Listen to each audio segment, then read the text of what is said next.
Just as we did with sales and operations planning and MRP, we want to visualize our story to help illustrate some of our key principles. So as we see in our title, we're talking about a software-based DRP product table. An item table, typically for raw materials in an MRP scenario, DRP product table, because we're talking about finished goods. DRP is a finished goods scenario. So right out of the gate, we want to point out that when we talk about gross requirements, these are gross requirements for the actual finished product. In an MRP production environment where we're planning for raw materials to go into a production, these gross requirements are actually the raw materials that are going into the finished product. And the raw material quantities are dependent upon the quantities of the finished goods. We'll talk more about that in the future, but it's important that we start to discuss this point because it becomes more and more important moving forward. Before we move on into the body of our conversation, let's have a look at our definition. So first off, we're talking about a bill of distribution. We mentioned this in our definition, that a bill of distribution is different from a bill of material. The BOM is the actual recipe for the product. The bill of distribution helps us to implode requirements. Bill of distribution tells us what quantities and in what times at different warehouses in our network we need goods to meet the requirements of our customers. So we're imploding internally up our distribution network. To do what? To create product-specific, time-phased, planned order releases. This is the output of the process moving out into the future, as we see here. But planned order releases, of course, are going to change as things change in our business. We start receiving orders, we start selling goods. But the output of this process, to use some of our process-oriented terminology, is those planned order releases. When S&OP activities are truly integrated, we're right here now, and synchronized, those DRP results will be cascaded back up the supply chain to buy-side functions like MPS and MRP.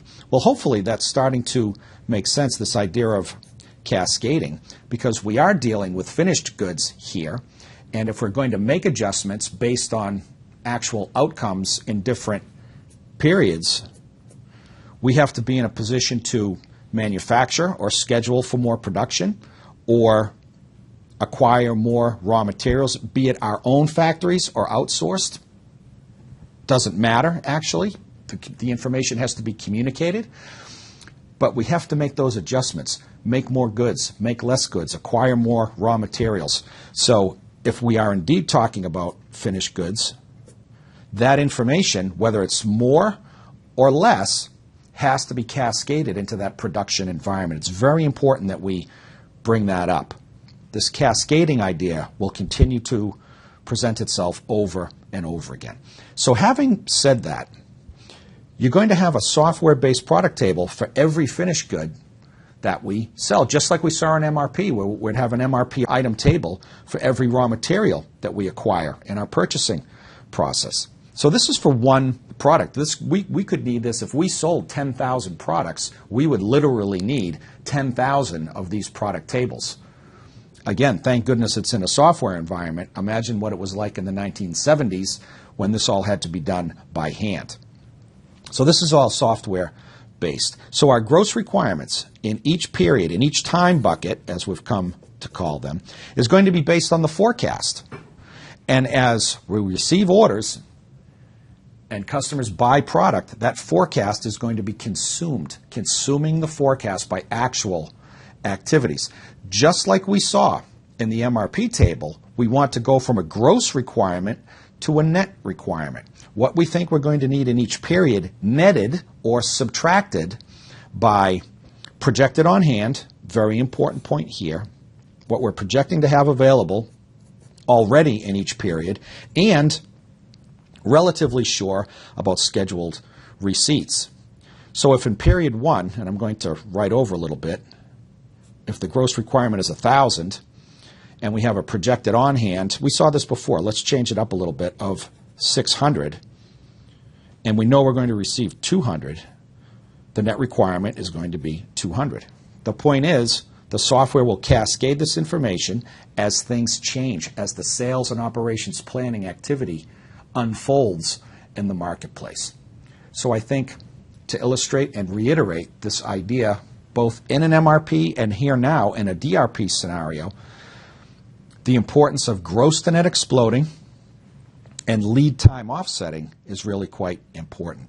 And on the lead time offsetting side of things, we're going to be placing orders or planning to receive orders in the periods when we need them. So if there's a 2-week lead time, let's say we need 1,000 items here, 2-week lead time, we're going to have a planned order release here. So that's the lead time offsetting component thereof. So as you can see from the distribution planning card that we looked at, it's very similar, not identical, but similar to an MRP item record. Terminology is a little bit different, but the idea is the same. You're dealing with finished goods in a DRP environment. You're dealing with raw materials in an MRP environment, but the similarities are definitely there, especially from a gross to net exploding and a lead time offsetting perspective. But let's talk a little bit more about these DRP planning issues. And to reiterate some of the things we've talked about previously. Number one, it's used for independent demand product, finished goods, as we discussed, within a company's distribution network. So we're forecasting for finished goods, and then that forecast amount cascades through all of our activities, MPS, MRP, etc., and we make adjustments as we go forward. We calculate, bullet point number 2, time-phased requirements in specific quantities. That sounds a lot like what we were doing in MRP, correct? That's why. So it's very similar, as we see in our third bullet point, to the logic behind MRP. Gross to net exploding and lead time offsetting. Gross to net exploding dealing in quantities of finished goods in the case of DRP. What do we think we're going to need now and in future periods? What do we have? What do we have confirmed in the pipeline? What do we have for outstanding orders to get from a gross requirement to a net requirement? And as time goes by, when do we have to place orders based on the lead time to make sure that the product arrives as close to the date we want it as possible? It'd be great if it shows up exactly on the date, but in an international environment, that's harder to do. But gross to net exploding, quantities. Lead times, just what it says, time.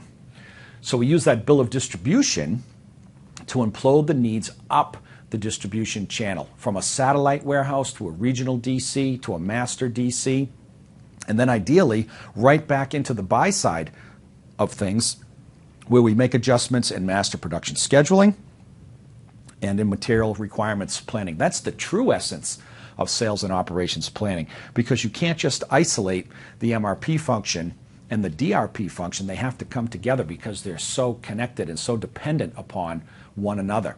S&OP allows us to do that. MRP on the buy side, DRP on the sell side, and supply chain management allows us to execute on all of those things.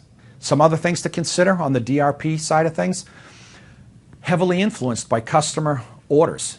We talked some about this concept of consuming the forecast. So one way, the best way to consume a forecast is to have actual sales and customer orders.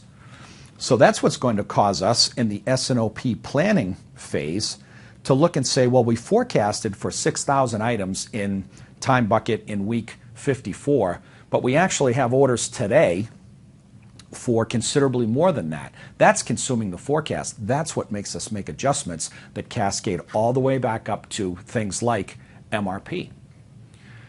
So that second bullet point, consumption of the forecast, very, very important. If you're engaging in S&OP and you're not using consumption of the forecast, it's never going to work. Third bullet point, S&OP adjustments must be made based on variances. We've said this a bunch of times, between forecast and actual demand. That's what S&OP is.